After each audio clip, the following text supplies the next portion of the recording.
মই উপস্থিত আছোঁ বৰটাৰীৰ এটা কৃষি প্ৰধান এলেকাত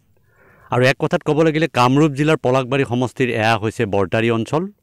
আৰু যিটো অঞ্চল আচলতে 100% কৃষি প্ৰধান বুলি আমি নিশ্চয়কৈ ক'ব লাগিব আৰু নিউজ লাইভৰ দৰ্শকসকলে দেখিবলৈ পাইছে প্ৰথমে মোৰ কেমেৰা সহযোগী মনোজ মহন্তই দেখুৱাব এয়া হৈছে বিষাক্ত পাৰ্থেনিয়াম অপত্ৰিন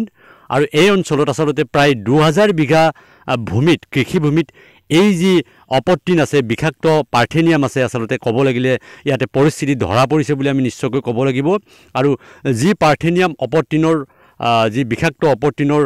আচলতে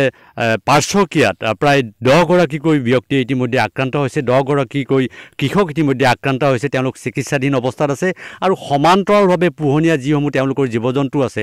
বা পোহনীয়া গৰু আছে তেওঁলোকৰ গৰুও ইতিমধ্যে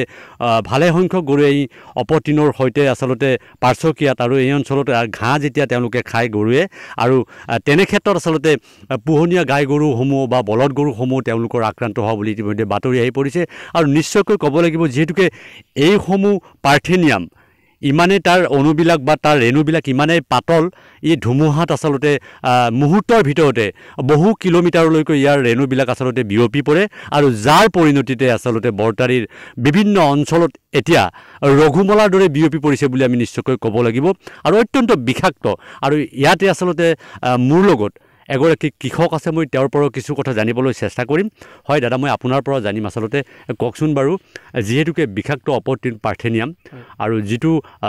অত্যন্ত বিষাক্ত বুলি ইতিমধ্যে চিহ্নিত হৈছে কওকচোন বাৰু আপোনালোকে এই অপত্ৰিনৰ আচলতে পৰিণতিত কেনেধৰণে আক্ৰান্ত হৈছে বা আপোনালোকে কি অসুবিধা পাইছে হয় মই প্ৰথমে নিউজ লাইভৰ দৰ্শকক আমি জনাব বিচাৰিছোঁ আমাৰ এই বৰটাৰী অঞ্চলটো এটা কৃষি প্ৰধান অঞ্চল আমি আমাৰ ইয়াতে প্ৰায় সংখ্যক মানুহে কৃষিকাই জীৱন জীৱিকাৰ একমাত্ৰ উপায় হিচাপে লৈ আমি কৃষি কৰি আছিলোঁ কিন্তু যোৱা বছৰৰ পৰা এই যিটো বিষাক্ত অপত্ৰিন পাৰ্থেনিয়াম আহি আমাৰ খেতিপথাৰত প্ৰায় এই বছৰ আমি দেখিছোঁ গোটেই মানে পথাৰখনে চানি ধৰিছে গতিকে ইয়াৰ মাটি চানি ধৰিছে আনুমানিক ইয়াতে প্ৰায় আমাৰ 5000 বিঘামান কৃষিভূমি আছে ইয়াৰ প্ৰায় 2000 মান বিঘাত অলৰেডি মানে তো পাৰ্থেনিয়াম হৈ গ'ল গতিকে আক্ৰান্ত হৈছে আৰু ইয়াৰ পৰা আমাৰ কৃষক বিভিন্নজন কৃষকে কৃষি কাৰ্যৰ সময়ত আমি সদায় পথাৰখনত আহি থাকিব লগা হয় বিভিন্নজন প্ৰায় 10জন মান কৃষক ইয়াৰ পৰা মানে আমাৰ ছালৰ চৰ্ম ৰোগত বিভিন্ন ধৰণে আক্ৰান্ত হৈছে কি ৰোগ হ'ব পাৰে তো আমি যিসকলে আক্ৰান্ত হৈছে তেওঁলোকক মানে হস্পিটেলত যাওঁতে ডক্টৰে কৈছে যে এই বিষাক্ত অপত্ৰিনৰ পৰা মানে আঁতৰি থাকিব দিছে আমাৰ কৃষক ৰাইজক কাৰণ ইয়াৰ পৰা হাঁওফাঁওৰ শ্বাস প্ৰশ্বাসজনিত ৰোগ হ'ব পাৰে বুলি কৈছে আৰু লগতে ছালৰ বিভিন্ন ৰোগ লগতে কেঞ্চাৰৰ পৰ্যন্ত মানে হ'ব পাৰে বুলি কৈছে গতিকে আমাক কৃষক ৰাইজক ডক্টৰে জনাইছে যে ইয়াৰ পৰা আমি মানে যিমান পাৰোঁ ইয়াৰ সংস্পৰ্শৰ পৰা আঁতৰি থাকিব লাগে কিন্তু সেইটোতো অসম্ভৱ আমি যেতুকে খেতিয়ক আমাৰ পথাৰখনে আমাৰ ঘৰৰ নিচিনা গতিকে আমি এই পথাৰখনতে দিনৰ ৰাতিপুৱাৰ পৰা গধূলিলৈকে থাকোঁ গতিকে এই বিষাক্ত অপত্ৰিনৰ উপস্থিতিয়ে আমাৰ কৃষক ৰাইজক যথেষ্ট শংকিত কৰি তুলিছে হয় নিশ্চয়কৈ ক'ব লাগিব আচলতে প্ৰায় 2000 বিঘা ভূমিত এই অপত্ৰিনে আচলতে গ্ৰাস কৰি ধৰিছে বুলি আমি নিশ্চয়কৈ ক'ব লাগিব যেহেতুকে এই অঞ্চলটো অত্যন্ত কৃষিভূমি অঞ্চল বুলি আমি নিশ্চয়কৈ ক'ব লাগিব আচলতে ইয়াৰ এক ব্যৱস্থা তেওঁলোকে বিচাৰিছে আৰু ইয়াৰ পাৰ্শ্বক্ৰিয়াত আচলতে মানুহৰ যি শ্বাস প্ৰশ্বাসজনিত বেমাৰ বিভিন্ন ছালৰ বেমাৰ আন বৃক্কৰ বেমাৰ আনকি কেঞ্চাৰ কৰ্কট পৰ্যন্ত হ'ব পাৰে বুলি তেওঁলোকে দাবী কৰিছে গতিকে সময় থাকোঁতে তেওঁলোকে ইতিমধ্যে চৰকাৰক দাবী জনাইছে বিশেষকৈ ভূমি সংৰক্ষণ বিভাগে হওক বা ৰাজ্যৰ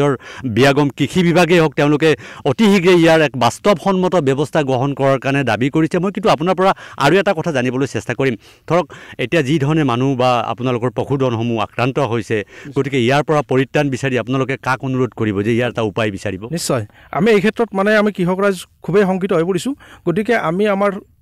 অসম চৰকাৰৰ কৃষি বিভাগ লগতে ভূমি সংৰক্ষণ বুলি এটা বিভাগ আছে গতিকে তেওঁলোকে আমাৰ এই কৃষিভূমি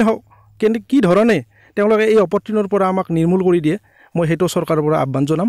গতিকে আমাৰ কৃষক ৰাইজে যাতে কৃষি কাৰ্যত কোনো ধৰণৰ ব্যাঘাত নজন্মে এইটো আমাৰ চৰকাৰে গুৰুত্ব দিয়া উচিত হয় আপুনি কি খেতিৰ লগত জড়িত মই এই অঞ্চলত আমি 2007 চনৰ পৰাই ব্যৱসায়িক ভিত্তিক মালভোগ খেতি বগৰী খেতি ড্ৰেগন ফল আৰু আমি বিভিন্ন ধৰণৰ ৰবি শস্যৰ লগতে ধান মাহ সৰিয়হ আৰু আমি ইয়াতে নেমু টেঙা যেটো আমাৰ অসম জাতীয় ফল এইবিলাকৰ আমি খেতি কৰি আহিছোঁ কিন্তু আজি আমি কৃষক ৰাইজ এই অপত্ৰিনৰ উপস্থিতি আমাক ধন্যবাদ জ্ঞাপন কৰিছোঁ।